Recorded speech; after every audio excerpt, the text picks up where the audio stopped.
How's it going, everybody? Hey, how you doing? Sorry for the wait. I know I said it was going to be a lot less than what it actually was, but whatever. Hey, how's it going?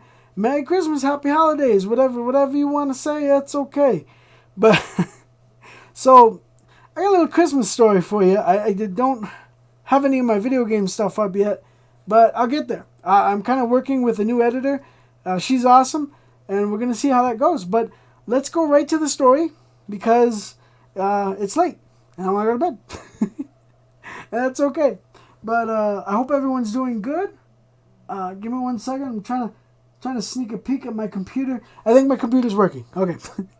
But I had a guy fix it. It was a PC Mobile Pro.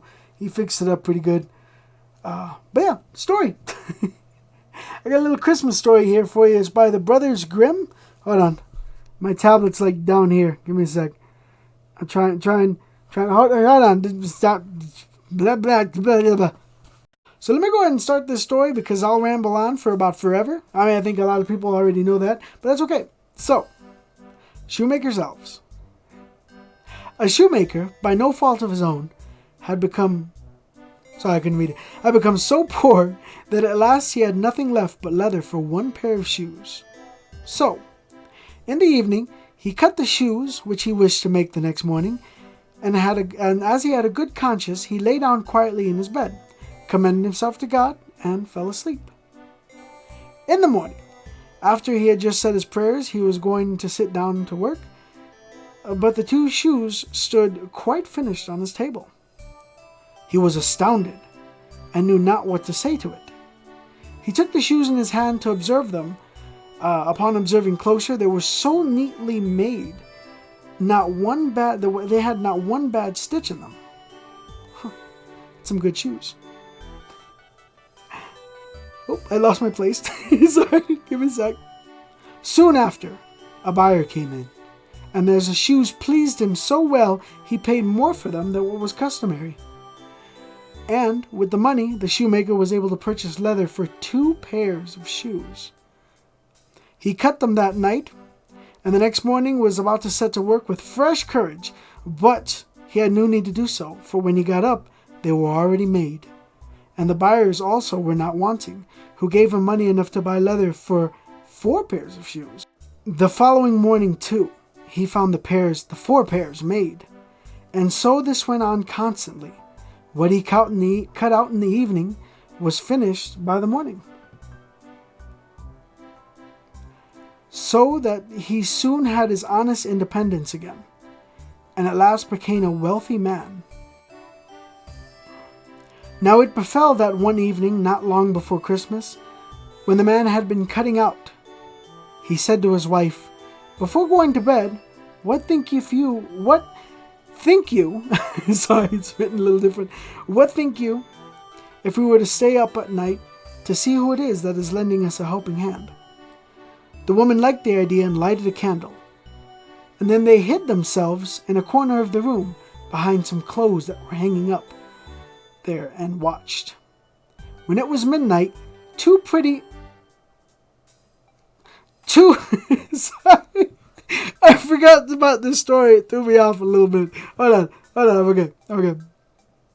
2 pretty little naked men came, sat down by the shoemaker's table, took all the work which was cut out before them, and begun to stitch, and sew, and hammer, so skillfully and so quickly with their little fingers the shoemaker could not turn away for his astonishment. They did not stop until all was done, and stood finished on the table, and then they ran away quickly. Sneaky little things. Next morning the woman said, "The little men have made us rich, and we really must show that we are grateful for it. They run about so and have nothing on, they must be cold. I'll tell thee what I'll do. I will make them little shirts, coats, and vests, and trousers, and knit both of them a pair of stockings. And do thou too, make them 2 little pairs of shoes." The man said, "I'll be very glad to do it." And one night, when everything was ready, they laid out their presents, all together on the table instead of cutout work, and concealed themselves to see how the little men would behave. At midnight, they came bounding in and wanted to get to work, but but as they did not find any leather cut out, but only the pretty little articles of clothing, they were at first astonished, and then showed intense delight as they dressed themselves with the greatest rapidity, putting the pretty clothes on and singing, "Now we are boys, so fine to see, why should we longer cobblers be?" Then they danced and skipped and leapt over the chairs and benches. At last they danced right out of the doors. From that time forth they came no more. But as long as the shoemaker lived, all went well with him, and all of his undertakings prospered. Is that it? Oh! Huh! That's a lot of... So I keep going down, and my tablet's like right down there, and I just want... I want to make sure I don't knock it over. So, yeah, that was the Brothers Grimm's Shoemaker's Elves. Yeah, but that was one of the stories that I knew from when I was little. I had a couple other stories pointed out to me, but that one kind of stood out to me. I remember that story. There's a couple other ones. There's like a second story about the elves and a third story. The third story had something to do with boiling eggs. I don't know. I think there was this goblin there, and they took his baby and they made him laugh with the boiling eggs. It's like, I never seen anybody do that. Anyways, regardless, thank you for joining me. I know this was a quick little video. I still have lots more to do. This is the quickest thing right now. I got an editor who's working on some video game stuff, but that's coming. That's coming soon, I promise. Anyways, for now, thank you for joining me for this short little story. Everybody, have a blast. A good night. Have a blast.